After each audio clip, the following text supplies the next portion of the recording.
선택과 승리의 은혜 앞에 서다라는 제목으로 말씀을 나눕니다. 시간이 좀 지났지만 기억하실지 모르겠어요. 우리는 이전에 하나님의 예정하심과 하나님께서 우리들을 의롭게 칭의 표현이 그렇지만 의롭게 우리를 인치시는 그 내용에 대해서 보았습니다. 하나님의 예정은 오늘 이 시간에는 그 하나님의 예정하심이 어떤 과정을 통해서 완성되어져 가는지를 확인할 거예요. 그 하나님의 예정은 창세 전에 기억나시죠? 하나님의 나를 내가 이 땅에 조성되어지기도 전에 하나님의 그 영원하신 시간 안에서 하나님 우리를 택하셨다 그랬어요. 그래서 그 하나님의 예정이 구체적으로 선택과 하나님의 섭리 안에서 그 하나님의 예정하심이 우리 안에 구원의 모습들로 어떻게 성취되어져 가는지를 확인하는 시간을 갖도록 하겠습니다. 예수님 모르는 사람들도요, 하나님에 대해서 물어보면 곧잘 대답을 해요. 어떻게 대답을 하느냐면, 하나님은 전지전능하신 분 아이가? 그렇게 얘기를 해요. 교회 안 다니시는 분들도 어깨 너머로 들은 성경의 지식 중에 하나가 하나님은 전지전능하신 분이다 라고 이해를 한단 말이죠. 우리가 여기에서 이제 하나님의 전지전능하심을 근거로 해서 하나님에 대한 불평과 하나님에 대한 잘못된 오해들이 빚어져 가는 것을 우리는 발견할 수가 있습니다. 제가 질문 하나 드리면요. 하나님은 시간과 공간에 제약을 받으시는 분일까요? 시공간의 제약을 받지 않는 분이실까요? 받지 않는 분이신가요? 네. 아멘. 그러면 하나님이 시공간에 제약을 받지 않는다 하셨습니다. 그러면 하나님은 과거에도 계셨고 지금도 계시고 앞으로도 계시죠. 그죠? 그런 하나님이 이 세상 속의 역사의 주인으로서 하나님의 역사를 주도해 가십니다. 그것을 오늘 말씀의 표현을 빌리면 예정이라고 표현할 수가 있어요. 자, 그러니까 하나님의 예정하심은 인간이 살아가는 모든 일상의 모든 사건 혹은 정세 혹은 어떤 허다히 많은 그런 일들을 다 포함하고 있는 하나님의 예정하심인가? 어떨까요? 이태원 참사, 표현 좀 그렇지만 떠올리기 힘들지만 세월호 참사, 지금 러시아와 우크라이나 간의 전쟁, 혹은 내 인생에 일어난 허단 내 인생의 인생사, 이런 모든 것들이 전부 다 하나님의 예정 안에서 다 계획된 일일까요? Yes, No, No 한 분, 오케이. 네, 나머지는 뭐예요? 기권이에요? 네, 쉽게 yes or no로 답을 하기가 좀 모호할 수 있습니다. 그런데 오늘 말씀을 잘 따라오시면 여기에 대한 분명한 답, 내 눈앞에 펼쳐지는 세상의 일에 대한 하나님의 섭리하심과 하나님의 선택하심이 어떻게 펼쳐져 가는지에 대한 인식을 우리 모두는 가지게 될 줄 믿습니다. 하나님께서 전지전능하심으로 이 온 우주를 통치하시는 역사의 주인이세요. 그럼 여쭤보겠습니다. 그 하나님이 이 세상을 통치해 가시는 주인이심 우리는 믿고 신뢰하는데 그 주님이 어떻게 통치하실까? 1번 주묵구구식으로 적극적으로 하나님이 이 온 우주를 통치하신다.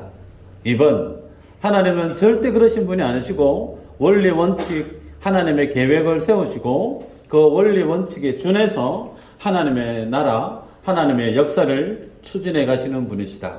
뭘까요? 정확하게 하나 둘 셋. 점심은 맛있게 드셨나 봅니다. 2번이에요. 저는 교회 목회자로 여러분 앞에 서 있습니다. 교회 일을 하다 보면 생각이 다 달라요. 그죠?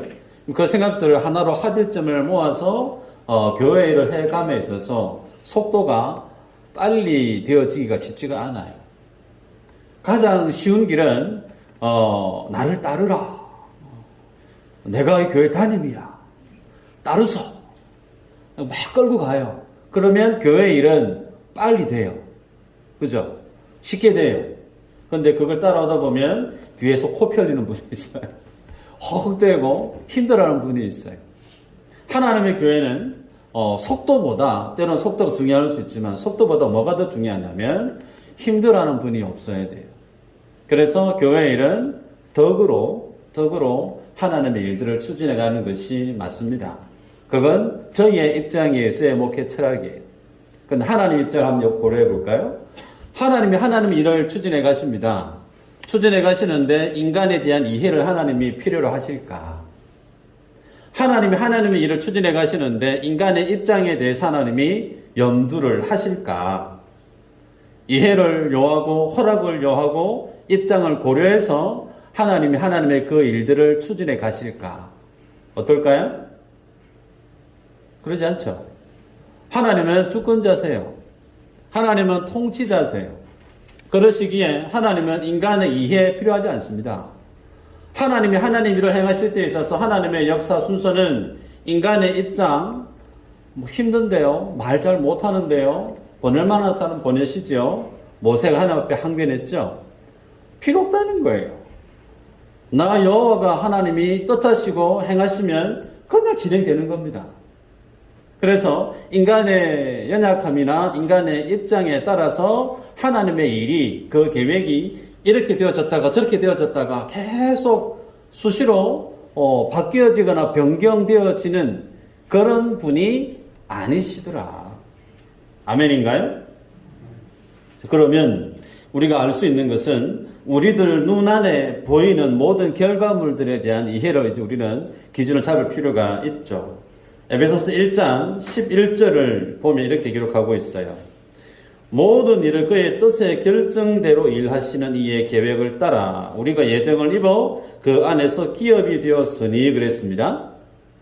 말씀을 보시면 모든 일을 누구의 뜻의 결정대로요? 예, 하나님의 뜻의 결정대로 일하시는 이의 계획. 모든 일이라고 그랬어요. 이 온 우주를 하나님이 주장하시고 계획하시고 추진해 가시는 그 과정은 딱 하나입니다. 하나님의 계획이고 그 하나님의 뜻이 하나님의 선택에 의해서 진행되는 거예요. 그러기에 우리들 눈앞에 일어나는 그 모든 일상의 많은 일들은 크게 보면 하나님의 예정 안에, 더 좁게 보면 하나님의 섭리하심 안에 있는 일임을 우리는 인정할 수가 있습니다. 그 안에 쓰나미도 있고요. 그 안에 지진도 있고요. 그 안에 전쟁도 있고 그 안에 내 인생의 아픈 과거의 일도 포함되어져 있다는 사실이죠. 그래서 하나님은 이 인생의 모든 일들 속에서 하나님이 창조하시고 마지막에는 구원해 내시는데 그 과정 속에는 인간의 죄로 타락하는 과정이 있습니다. 그럼 그 인간이 소위 선악과를 통해서 타락을 하고 오늘 오전에도 말씀을 드렸지만 은혜를 입어 구원을 입었음에도 불구하고 내가 주님 앞에 서는 그날까지 죄를 먹고 마실 수 있습니다. 연약함 때문에. 그 모든 것까지 뭘 하고 있을까요? 하나님이 예정해놓고 계시다는 사실을 볼 수가 있습니다. 그런데 개혁주의적인 신학 입장에서는 우리의 구원을 이렇게 봅니다. 어떻게 보냐면 창조 때의 아담과 하와가 죄를 범하고 나서 에덴에서 추방을 당해요. 그럼 구원은 무엇이냐? 에덴의 회복이다라고들 생각들을 하곤 해요. 다시 하나님과의 화목함을 이루는 에덴의 회복을 구원이다. 그런가? 아니요. 에덴의 회복을 뛰어넘습니다.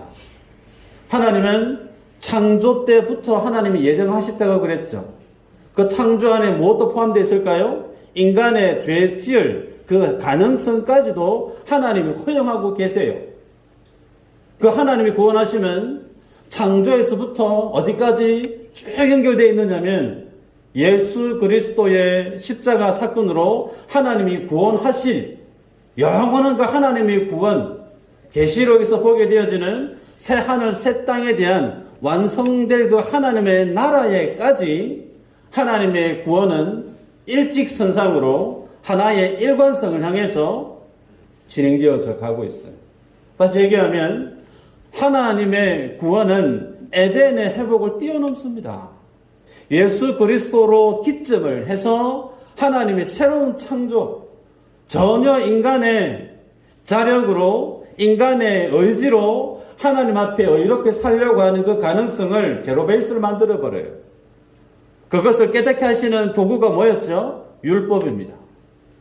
율법을 주심으로 인해서 의롭게 살아라고 주셨지만 의롭게 살 수가 없죠. 그 율법 앞에 드러나는 것은 인간의 죄된 모습들밖에 드러나지 않습니다. 그래서 그 죄된 모습을 발견한 사람은 어떻게 주님 앞에 나올 수 있죠? 그 하나님의 긍휼을 의지하는 거예요. 구약이나 신약이나 인생이 주님 앞에 구원을 입는 원리는 다르지 않습니다. 하나님의 은혜로 구원을 입는 거예요. 율법은 내가 죄인이구나. 내가 아무리 노력해도 하나님의 의의 수준에 도달할 수 있는 나의 신앙 인격은 불가능하구나. 하나님 앞에 날마다 죄지은 자신의 모습을 들고 나아가는 찢기고 상한 마음으로밖에 주 앞에 설 수 없는 자신의 부족함을 발견하는 거예요. 그거 하라고 주님이 율법을 주신 거예요. 그래서 율법은 주님 앞에 우리를 나는 죄인입니다라고 하는 그 사실을 폭로하게 만들죠. 그 하나님의 은혜가 아니고는 나는 살아갈 수 없는 존재구나. 스스로 고백케 하는 기능이 율법의 기능이죠. 그래서 성경에서 첫 시작이 창조입니다. 그 다음에는 아담의 타락이죠. 그 다음에는 계속해서 그 죄가 만연해 가는데 종국에는 성경의 그 구속사는 어디를 향해서 한 방향으로 내달리고 있느냐면 예수 그리스도의 십자가 그 기점을 향해서 주님이 정조준해 놓고 성경의 역사를 이끌어가고 있는 걸 보게 돼요. 그래서 주님이 우리를 구원하신 그 구원의 목적이 어디에 있다고요? 기억나십니까? 에베소서 1장 10절 하늘에 있는 것이나 땅에 있는 것이 다 그리스도 안에서 통일되게 하려 하심이라. 기억나시나요? 하나님이 나를 구원하신 그 하나님의 구원의 최종적인 목적이 있어요. 단순히 내 행복하게 살게 하기 위해서, 물론 틀린 거 아니지만 나 개인의 행복을 뛰어넘는 하나님이 거대한 구속의 대서사시 앞에 서 있는 그 마지막 최종적인 구원의 그 목적은 하늘 위나 땅 아래 있는 것이나 모든 것이 뭐라고요? 그리스도 예수 안에서 통일되게 하려 하심이라. 반대로 해석하면 예수 그리스도 안에 통일되어 있지 않는 것이 그리스도 밖에 있는 주님의 은혜 밖에 있는 세상의 현실이라는 거예요. 이 모든 것들을 예수를 믿음으로 예수 안에 통일되게끔 하시는 것이 하나님의 구원의 최종 목적이더라. 한 몇 주 지났어요. 그죠? 기억을 되돌려 보십시다. 예수님이 제자들을 모아놓고 보는 앞에서 주님이 하신 기도가 있습니다. 요한복음 17장 24절인데요. 아버지여 내게 주신 자도 나 있는 곳에 나와 함께 있어 아버지께서 창세 전부터 나를 사랑하심으로 내게 주신 나의 영광을 그들로 보게 하시기를 원하옵나이다 그랬습니다. 여기 보면 창세 전에 하나님이 예수님께 주셨던 그 영광이 있어요. 예수님이 하나님으로 계셨을 때 이 땅에 성육신하시기 전 창세 전부터 예수님께 부여되어져 있는 그 예수님의 영광, 그 영광을 어떻게 해요? 지금 기도하시는데 제자들이 예수님 안에서 그 예수님의 영광을 보게 해 주십시오. 마치 내가 하나님 안에 있고 하나님이 내 안에 있는 것처럼 동일하게 예수님의 제자들이 예수님 안에 있음으로 인해서 내 안에 있었던 그 하나님의 영광, 예수님의 그 영광을 제자들이 보게 해 주십시오라고 기도하는 내용이 방금 읽었던 요한복음 17장의 내용입니다. 그 예수님의 영광을 보는 것을 오늘 사도 바울은 1장 10절에서 하늘에 있는 것, 땅에 있는 것, 그 모든 것을 그리스도 안에서 통일되게 하려는 것. 그래서 통일되게 하는 그 방향이 뭐냐면, 보게 하는 것이 뭐냐면, 예수님 안에 있었던 영광을, 구원을 입은 인생들이 보는 거예요. 그걸 보게 하기 위해서 주님이 하나님의 보좌를 포기하시고 십자가 지시기 위해서 이 땅에 오셨다는 사실입니다. 자, 그러면 하나님께서 나를 구원하신 이 구원은 나의 자력으로 되는 것이 아니죠. 오직 하나님의 아들 독생자 예수 그리스도를 통해서만이 하나님께 나아갈 수 있는 그 길을 창세 전부터 주님이 만드셨대요. 그래서 창세기의 창조 사건 이전부터 하나님이 그 이 땅을 천지를 창조하시기 이전부터 예수 그리스도를 통한 구원의 그 계획을 에덴 동산 조성하기 전부터 뭐 했다는 거예요? 만들어 놓으셨다라는 겁니다. 감이 좀 오나요? 멍.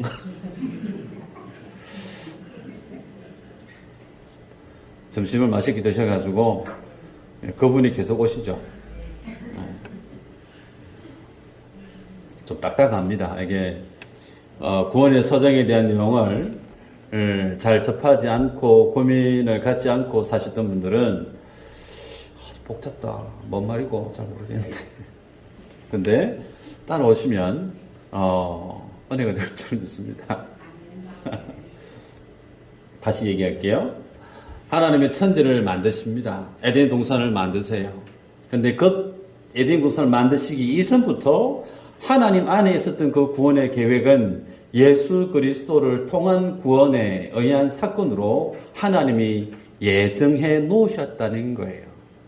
예정해 놓으셨던 그 일들을 하나님이 하나씩 풀어가십니다. 이스라엘의 구속사 속에서.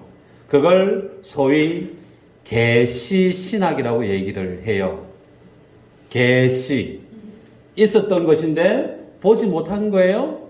보지 못했던 것을 열어서 보여주게 하는 거예요. 아, 이게 있었구나. 못 봤는데 있었네. 하나님의 구원의 그 계획이 창세 전부터 예수 그리스도를 통한 구원에 하나님의 계획이 세팅되어 있었다는 겁니다. 자, 그러면 그 하나님의 계획을 보는 인생들은 어떻게 믿음으로 주 앞에 서게 되느냐. 에베소서 3장 10절, 11절 이렇게 기록합니다. 이는 이제 교회로 말미암아 하늘에 있는 통치자들과 권세들에게 하나님의 각종 지혜를 알게 하려 하심이니 곧 영원부터 우리 주 예수 그리스도 예수 안에서 예정하신 뜻대로 하신 것이라. 그리스도 예수 안에서 예정하신 뜻대로 하신 것이다. 뭐가요? 소위 구원에 대한 사건이. 여기에 대한 내용을 예수님이 이사야 43장 25절에 이렇게 고백합니다. 같이 한번 읽어볼까요? 말씀 있죠? 네, 시작.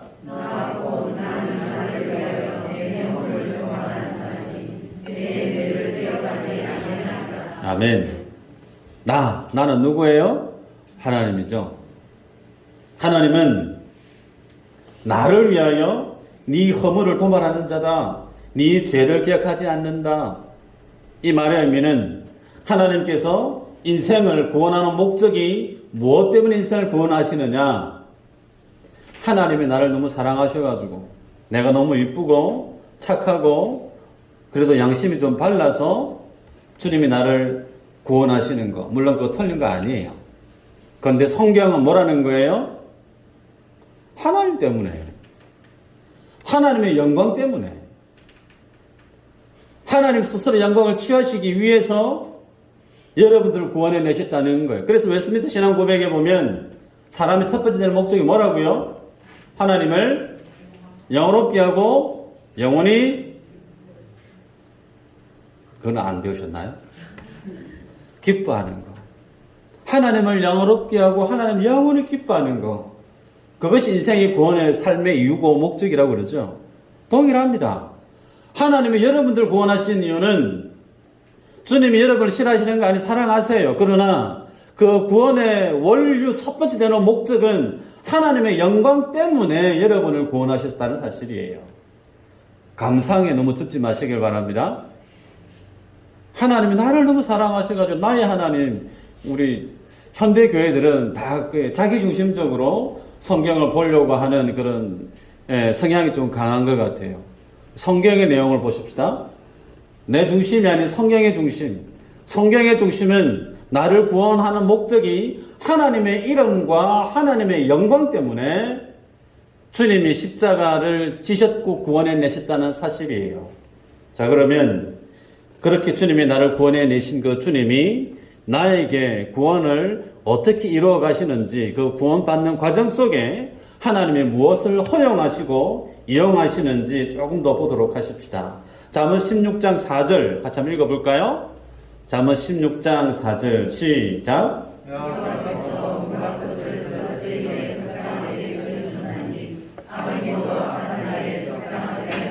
아멘. 뭘 적당하게 했다고요? 악인. 악인도 적당하게 주님이 허용을 하시더라.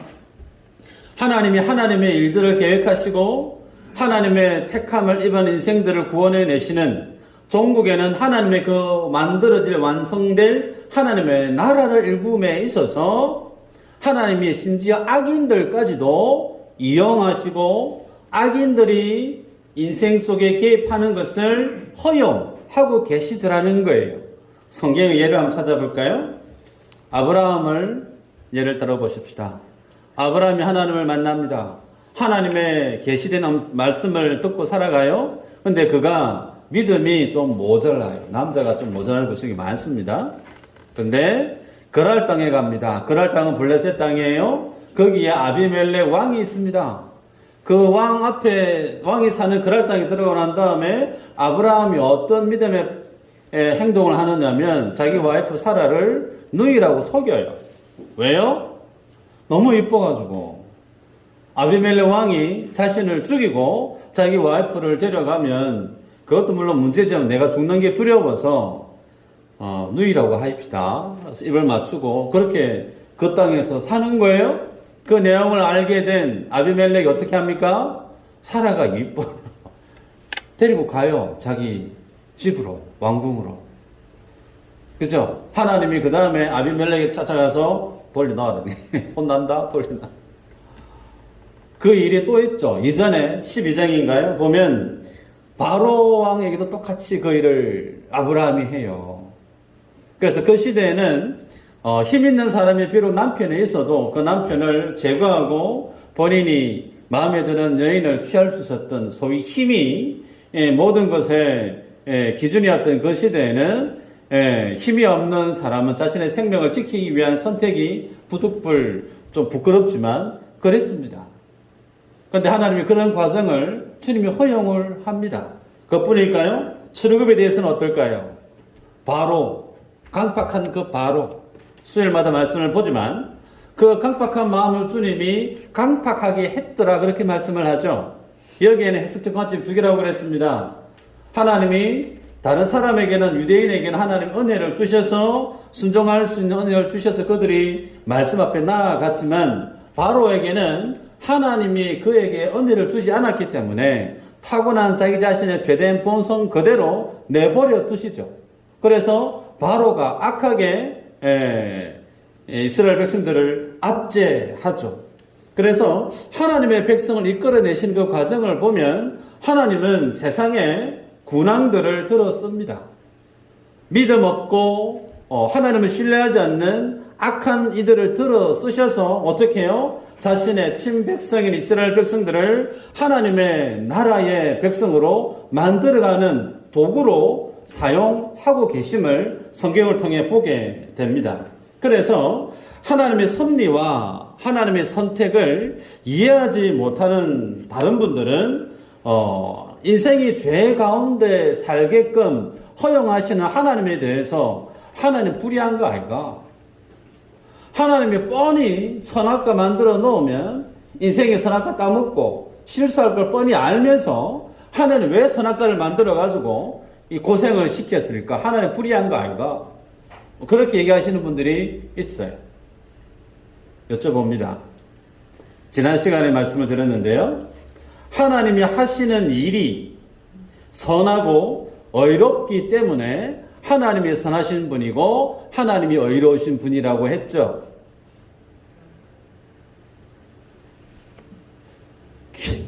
기억을 하셔야 되는데 아닙니다. 하나님이 하시는 일이 의롭고 하나님 하시는 일이 선해서 하나님이 선한 게 아니에요.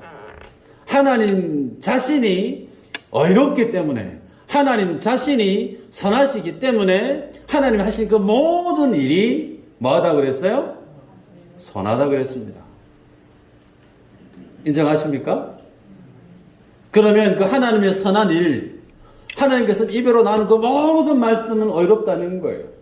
그 하나님의 의, 그 하나님의 의의 기준을 인간이 가지고 있는 의의 기준으로 판단하게 만든 것이 선악과의 결과입니다. 오직 의롭고 오직 선하신 분은 하나님 외에 없어요. 그래서 인생이 세상을 살아갈 때 하나님의 섭리 안에 내가 있다라고 하면 그 사실을 신뢰하는 성도는 내 눈앞에 펼쳐진 그 모든 일에 대해서 무엇만 할 수 있을까? 감사밖에 할 게 없어요. 무슨 말인지 아시겠어요? 그 하나님의 선하심을 제대로 잘 모르시는 분은 나에게 이롭고 나에게 유익하고 나를 기쁘게 하는 것들에 대해서는 하나님은 참 좋으신 분이야 라고 인정할지 모르겠지만 그게 아니라는 거예요. 하나님은 하나님이 개입한 그 모든 일은 하나님 스스로 의로우시기 때문에 그 하나님이 우리의 인생의 주인이 되어 주셔서 내 삶들 속에 행하시는 그 모든 일들은 다 의롭다는 거예요. 그 안에는 내가 사업을 해서 대박을 칠 수도 있습니다. 혹은 사업을 했는데 망할 수도 있어요. 생각지도 못한 부채가 있을 수도 있습니다. 더 비참하게 내가 예기치도 않았던 질병이 내게 찾아올 수도 있어요. 그럼에도 불구하고 그 모든 것들이 뭐하다는 거예요? 선하다는 겁니다. 누가 이 하나님에 대한 일에 대해서 선하다라고 말할 수가 있을까? 예수님의 십자가 사건과 성령 하나님의 은혜로 거듭난 사람들만이 내 인생에 펼쳐진 그 모든 것들이 선하다라고 고백할 수가 있어요. 바꿔 얘기해 볼까요? 내가 신앙생활을 하는데 내가 원하지 않는 결과가 내 눈앞에 톡하니 다가왔어요. 그걸 두고 항변하고 불평하고 불만을 막 쏟아냅니다. 하나님을 나는 믿습니다 고백도 했어요. 하나님이 내 인생의 주인입니다라고 고백도 했단 말이에요. 그런데 삶의 현실 속에 내 계획이 부서져가고 내가 기뻐하지 않는 불행한 일들이 내 삶의 발걸이에 채일 때 그것을 감사하지 않고 그것을 원망 불평으로 쏟아내는 사람은 누구를 예배했던 사람일까요? 하나님일까요? 자기 자신일까요? 자기 자신이에요.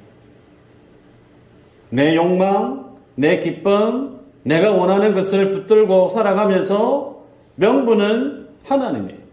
명분은 교회예요. 명분은 하나님의 일이라고 얘기를 해요. 그러나 그 중점에는 나의 기쁨이에요. 나의 욕심이에요. 나의 욕망이에요. 여기에 부합되지 않으면 다 나쁜 거로 여기는 그것은 누구를 예배하고 있었느냐면 하나님을 예배한 것이 아니고 나를 예배하고 있었다는 겁니다. 다시 얘기합니다. 하나님이 나의 주인이 맞는가? 하나님이 나의 정말 온전하신 나의 주인이 맞는가? 인정하시는 분은 하나님이 내 삶 속에 펼치는 그 모든 것들은 뭐하도 고백할 수 있을까요? 선하다. 선하다. 가난해도 선하다. 그 속에 뭘 보게 될까요? 그걸 통해서 하나님이 나의 구원을 완성해 가시는 하나님의 섭리가 있다는 거예요. 당장에 사업 말아먹어서 때거리도 없고 부채가 계속해서 밀려오는 하루하루 살아가는 것이 참 너무 힘겹고 어렵지만 그것만 보면 마음에 한숨이 나오지만 또 마음 한켠에는 하나님이 나의 주인이심을 믿는 성도는 하나님이 이것을 통해서 나의 실패를 통해서 하나님이 뭔가 나를 이끌어내실 그 하나님의 섭리가 있겠거니 그 하나님의 선하심을 붙들고 그 힘든 시간들을 이겨내는 거예요. 이게 믿음의 능력입니다. 예수님 믿는다고 해서 대박 치는 게 아니에요. 오늘에도 말씀을 드렸죠. 예수님 믿고 구원받았다고 해서 내 삶의 광야가 푸른 초장으로 바뀌는 거 아닙니다. 내 영혼이 주님 앞에 구원받아서 그 힘든 광야를 주님과 함께 건널 수 있는 능력을 공급받는 것이지. 이것이 성경이 주고자 하는 구속의 구원에 대한 하나님의 섭리에 대한 내용이에요. 여러분, 그러기에 선한 일은 하나님이 조성하십니다. 10절 한번 읽어볼까요? 오늘 본문의 10절 시작. 땅에 있는 것이 다 2장 10절이죠. 시작. 우리는 그가 만드신 바라 그리스도 예수 안에서 선한 일을 위하여 지으심을 받은 자니 이 일은 하나님이 전에 예비하사 우리로 그 가운데서 행하게 하려 하심이니라. 아멘. 잘 보세요. 우리는 그가 만드신 바라 그리스도 예수 안에서 선한 일을 위하여 지으심을 받은 자니라고 그랬습니다. 이것이 우리의 구원에 대한 하나님의 목적이 또렷이 드러나고 있어요. 나는 뭐 하면서 살아야 되는 인생인가? 선한 일을 하면서 살아야 될 인생이라는 거예요. 그냥 예수님 믿고 행복하게 룰루랄라 살아가는 게 아니고 성경에 주님이 명확하게 제시하고 있습니다. 하나님은 왜 나를 구원시켰는가? 선한 일을 하게 하기 위해서. 그런데 그 선한 일을 하게 하시는 그 주체자가 누구냐라는 거예요. 나예요? 인생이에요? 아니에요. 선한 일을 하게 하시는 그 주체자는 하나님이세요. 그러면 예를 들겠습니다. 하나님이 저를 목사로 불렀어요. 선교사로 불렀어요. 그 일을 하다가 소위 미수제의 교회가 500명, 1000명이 되는 큰 교회가 되었다 치십시다. 할렐루야. 별로 기대치 안 하십니다. 많은 사람들이 야 목사 대단하대, 훌륭하대 막 뛰어줘. 설교 한번 했더니 뭐 사람들이 은혜를 받아가지고 교회가 막 배가 성장하더라. 막 칭찬을 해요. 제가 기분이 좋을까요, 안 좋을까요? 네. 솔직하게 좋아요. 그런데 그 영광이 누구에게 가야 될까요? 그 일을 하게 하신 이가 누굴까요? 양 목사가 잘나서 큰 목회를 하고 하나님의 큰 일들을 감당한 그거 아닙니다. 선한 일을 하게 하신 이의 주체자가 하나님이에요. 마찬가지예요. 하나님이 우리들을 장로로, 집사로, 권사로 하나님의 각종 그 일들을 맡은 자로 부르십니다. 세상에서 보이지 않는 곳에서 봉사하고 섬기는 자로 불렀단 말이에요. 그 일을 열심히 했습니다. 결과도 있어요. 그런데 그 일에 대한 그 결과의 주체자가 누구냐라는 거예요. 하나님. 그러면 그 모든 일이 다 잘 되어졌을 때 자랑을 할 수 있는 근거는 누구만 유일할까요? 하나님. 하나님 외에 없어요.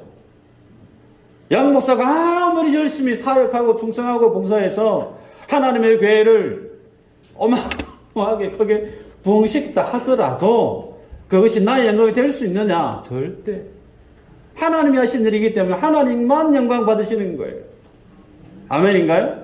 아멘. 여러분들이 교회를 위해서 많은 것을 하실 수가 있는데 그 모든 것을 주님께 했다 하더라도 그 모든 일에 대한 그 주체자가 여러분이 아니라는 거예요.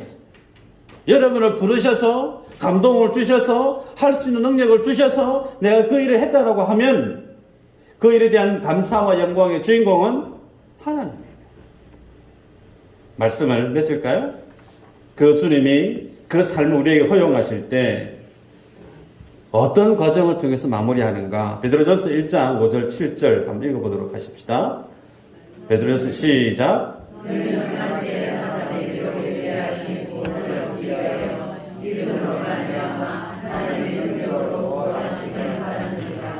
그러므로 너희가 이제 여러 가지 시험으로 말미암아 잠깐 근심하게 되지 않을 수 없으나 오히려 크게 기뻐하는도다. 너희 믿음의 확실함은 불로 연단하여도 없어질 금보다 더 귀하여 예수 그리스도께서 나타나실 때에 칭찬과 영광과 존귀를 얻게 할 것이니라. 아멘. 여러분, 우리가 사는 세상이 어떠하다고 얘기하냐면 여러 가지 일로 시험을 받고 연단을 받는다라고 얘기합니다. 맞죠? 그런데 그 모든 시험과 연단을 받을 때 겸해서 하나님께서 능력으로 보호하고 있다라고 말씀해요. 보호하심을 받았다라고 말씀을 하고 있어요. 하나님이 그냥 우리를 보호하셨다라고만 해도 감사한데 거기 앞에 강조, 하나님의 능력으로 우리를 보호하고 있다라고 말씀해요. 어떻게 그것이 가능했는가? 성경에 보니까요.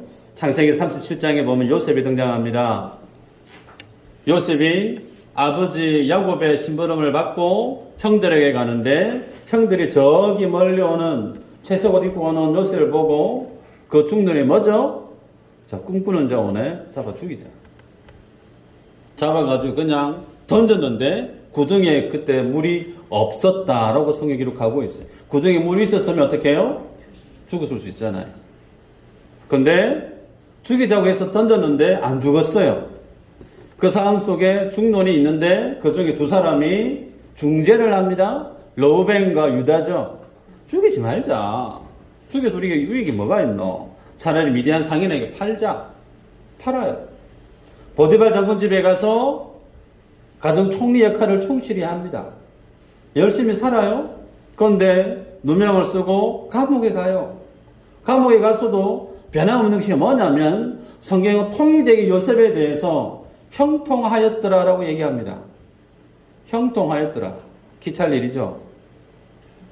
열심히 성공해서 대접받는 삶이 아니고 잡혀가가지고 형들한테 이지매매 당하고 노예의 삶을 살다가 그것도 좀 삶의 형편이 풀 듯 했는데 감옥에 가요. 이 형통은 뭘까요? 하나님이 그에게 가지고 계신 하나님의 계획이 형통되었다라는 거예요. 세상에서 내가 성공하는 그 형통 개념은 성경에서 없습니다. 하나님이 그 인생에 대한 계획이 막힘없이 뻥 뚫려서 순리대로 형통이 되었더라. 종국이 어떻게 되어지죠? 애굽의 총리가 됩니다. 곡식이 없어서 형들이 곡식을 구두러 왔을 때, 빌리러 왔을 때 대면해요. 요셉이 형들이 하는 얘기가 뭘까요? 형들이 나를 여기에 판 거 아닙니다. 하나님이 미리 나를 여기에 보냈습니다. 라고 얘기를 해요. 하나님의 섭리를 아는 사람은, 하나님의 구원을 신뢰하는 사람은 그 순간순간에는 잘 몰라요. 그러나 그 과정 속에 하나님 일하시는 과정 속에 하나님과의 소통이 원활한 성도는 그 속에서 믿음의 자세를 흐트리지 않는다는 거예요. 주님이 그 삶을 지켜냅니다. 모세 마찬가지예요. 악한 바로가 있습니다.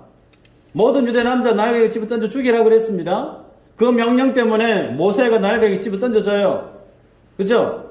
그런데 그 날개에 집어 던져졌기 때문에 그가 바로의 딸 공주에게 양자로 선택이 돼요. 그래서 그 모세가 애굽의 모든 학식에 능한 자가 됩니다. 이후에 출애굽을 할 때 바로와 함께 어깨를 대등히 하고 맞짱을 떠요. 전국에는 이스라엘 백성들 출애굽을 해내는 백성의 지도자로 쓰임을 받죠. 하나님이 하나님의 백성들을 구속해내는 과정 속에는 악인들이 있습니다. 애매히 불합리 부조리한 삶들을 내 삶들 속에 허용하는, 내가 책임질 일도 아닌데 애매히 다른 사람들 때문에 피해를 보는 그런 허다히 많은 일들이 우리 인생들 속에는 있을 수 있다는 거예요. 그런데 그럼에도 불구하고 잊지 말아야 될 것이 뭐냐면 하나님의 능력이 우리를 구원하고 있다라는 사실이에요. 아멘인가요? 우리의 인생이 마치 그와 같다는 거예요. 내가 하나님의 백성임을 단단히 믿는 믿음의 사람은 내 인생에 믿지 않는 사람으로부터 불합리한, 부조리한 피해를 당하고 상처를 입고 손해를 입고 괴로운 일을 당해도 그럼에도 불구하고 내 인생이 하나님의 두 팔에 붙들려 있는 인생임을 신뢰하는 사람은 쓰러지지 않는다는 거예요. 그걸 믿음으로 견뎌냅니다. 언제까지요? 세상 끝날까지. 내가 항상 너희와 함께 있으리라. 할렐루야. 이 믿음으로 넉넉히 세상을 이겨내는 구원을 날마다 경험하는 저와 여러분들 되어지기를 주의 이름으로 축복합니다. 기도합니다. 하나님 감사합니다.